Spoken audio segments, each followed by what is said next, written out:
السلام علیکم، میں ہوں ماہر نفسیات مہجبین، اور آج ہم جس موضوع پہ بات کریں گے وہ ہے نفسیاتی بیماریاں۔ نفسیاتی بیماریاں کیوں ہوتی ہیں، شروع کہاں سے ہوتی ہیں، ان کے پیچھے وجوہات کیا ہیں اور ختم کہاں پہ ہوتی ہیں۔ نفسیاتی بیماریوں کو ٹھیک کرنے کے لیے جتنی بھی ادویات استعمال کی جاتی ہیں یہ صرف جسمانی لیول پہ کام کرتی ہیں۔ جب جسم میں متناسب مقدار میں کیمیکلز نہیں بن رہے ہوتے تو ان کی کمی ذہن کو سائیکو بناتی ہے۔ یہ ادویات مصنوعی طور پر ان کیمیکلز کو پروڈیوس کرتی ہیں اور کیمیکل لیول کو برقرار رکھتی ہیں۔ جیسے ہی مریض ان ادویات کو چھوڑتا ہے وہ دوبارہ ان ذہنی بیماریوں کی طرف چلا جاتا ہے۔ یہ ادویات اسے اس وقت دی جاتی ہیں جب وہ بہت غمگین تھا، دکھ میں تھا، پریشان تھا، غمزدہ تھا، ماضی کی یادوں میں گرا ہوا تھا، محبت کے بغیر تھا۔ مریض انہی ادویات کو اپنے سکون کی وجہ بنا لیتا ہے، کیونکہ اسے بتایا جاتا ہے کہ جب تم یہ دوا استعمال کرو گے تو یہ تمہیں سکون دے گی، اس سے یہ تمہاری ساری نفسیاتی بیماریاں ٹھیک ہو جائیں گی۔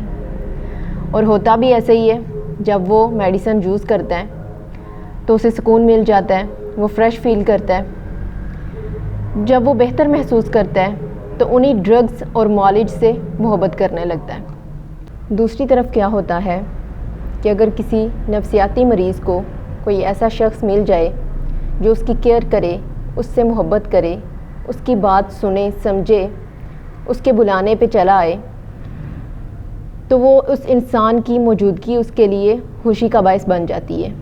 وہ کام جو ابھی تک ادویات کر رہی تھیں وہ شخص بھی اس کے لیے وہی کام کرنا شروع کر دیتا ہے، اسے نیچرل خوشی ملنا شروع ہو جاتی ہے۔ لیکن کچھ عرصے بعد کیا ہوتا ہے کہ وہ شخص بھی اسے چھوڑ کے چلا جاتا ہے، اس کی اگنورنس پھر وہ برداشت نہیں کر پاتا اور وہ نفسیاتی مریض اور زیادہ نفسیاتی بیماریوں میں مبتلا ہو جاتا ہے اور مسئلوں میں گر جاتا ہے۔ ہمارے آج کل کے نوجوان لڑکے اور لڑکیاں جو کہ پہلے سے ڈپریشن کا شکار ہوتے ہیں، اسی طرح لوگوں کے جال میں پھنس جاتے ہیں اور پھر انہیں بلیک میل کیا جاتا ہے اور وہ ذہنی طور پر پہلے سے بھی زیادہ بری طرح متاثر ہوتے ہیں، ان کی ذہنی حالت پہلے سے بھی زیادہ خراب ہو جاتی ہے۔ میرے تجزیے کے مطابق ہر چھوٹی سے چھوٹی اور ہر بڑی سے بڑی نفسیاتی بیماری کی وجہ رشتوں سے ملنے والی اگنورنس، خود غرضی اور مطلب پرستی ہے۔ جذبات مجروح ہوئے ملتے ہیں، خوشیاں پاؤں کے نیچے کچلی ہوئی نظر آتی ہیں، ذہنوں اور لفظوں سے لاوارث پن ملتا ہے، چاہے وہ والدین کی طرف سے ہو، بیگم کی طرف سے ہو یا پھر شوہر اور بچوں کی طرف سے۔ مگر بنیادی وجہ صرف اور صرف جذبات کا مجروح ہونا ہے۔ اور یہ مجروح ہوئے جذبات کہاں پڑے ملتے ہیں، کہاں رہتے ہیں؟ تو جناب یہ مجروح ہوئے جذبات آپ کے لاشعور میں پڑے ہوئے ملتے ہیں، اور دنیا کی کوئی بھی دوائی ان مجروح ہوئے جذبات کو آپ کے لاشعور سے نہیں نکال سکتی۔ لاشعور کا دروازہ بند کرنے کے لیے مصنوعی ادویات کا استعمال کیا جاتا ہے، کیونکہ آپ کے جو مجروح ہوئے جذبات آپ کے لاشعور میں پڑے ہوئے ہیں ان کی بدبو مریض برداشت نہیں کر سکتا۔ ہوتا کیا ہے کہ جو ادویات آپ کو دی جاتی ہیں وہ مصنوعی خوشبو کو اس قدر بڑھا دیتی ہیں کہ مریض ان مجروح ہوئے جذباتوں کی بدبو کو سونگھ ہی نہیں پاتا، اور آہستہ آہستہ جب وہ ادویات چھڑوائی جاتی ہیں اور ان کا اثر ختم ہوتا ہے تو ان مجروح ہوئے جذباتوں کی بدبو بڑھنے لگتی ہے اور مریض پھر اپنی پہلے والی حالت میں آ جاتا ہے۔ کیا فائدہ ہوا اتنے سال ادویات استعمال کرنے کا؟ بلکہ یوں کہیے کہ آپ کو یہ اینٹی سائیکوٹک اور اینٹی ڈپریسنٹ میڈیسنز قبر تک آپ کے ساتھ چلتی ہیں، ساری زندگی آپ کو ان کا استعمال کرنا پڑتا ہے، پھر بھی نیچرل خوشی کبھی نہیں ملتی۔ لیکن نقصان یہ ہوا کہ قدرتی نیند ہمیشہ کے لیے ختم ہو جاتی ہے یا ڈسٹرب ہو کے رہ جاتی ہے، جنسی سسٹم بالکل مفلوج ہو جاتا ہے، حاضر دماغی مفلوج ہو جاتی ہے، ہر وقت مردوں کی سی حالت میں مریض پڑا رہتا ہے۔ یہ رہا ایک نفسیاتی مریض کا آنکھوں دیکھا حال۔ اور یہی نفسیاتی بیماریاں جب حد سے بڑھ جاتی ہیں تو کرونک ڈس آرڈر کی شکل اختیار کر لیتی ہیں، مریض کو دورے پڑنا شروع ہو جاتے ہیں۔ اس کے علاوہ یہ ذہنی بیماریاں جسمانی بیماریوں کی شکل اختیار کر لیتی ہیں، جن میں سٹمک پین، آئی پرابلم، بیک پین، مسل پین، مائیگرین وغیرہ شامل ہیں۔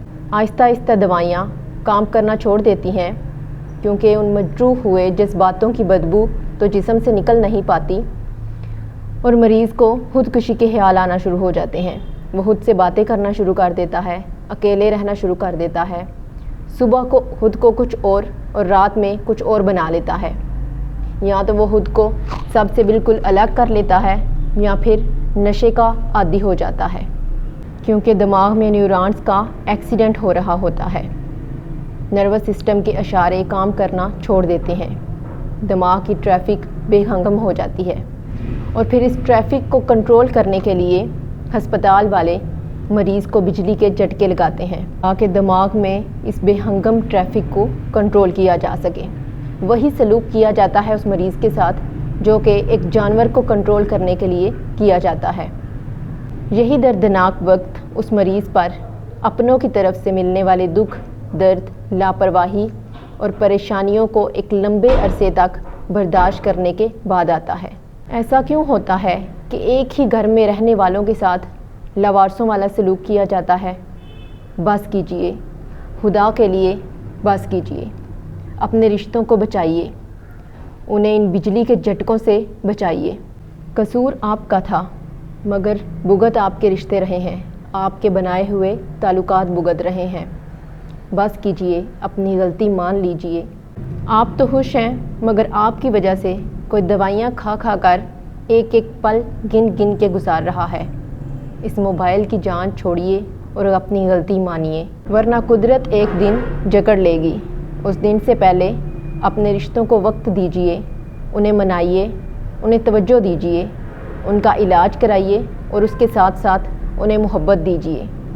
اور اگر محبت دینے سے بھی کام نہیں چل رہا تو اس محبت کی مقدار کو بڑھا دیجئے۔ شکریہ۔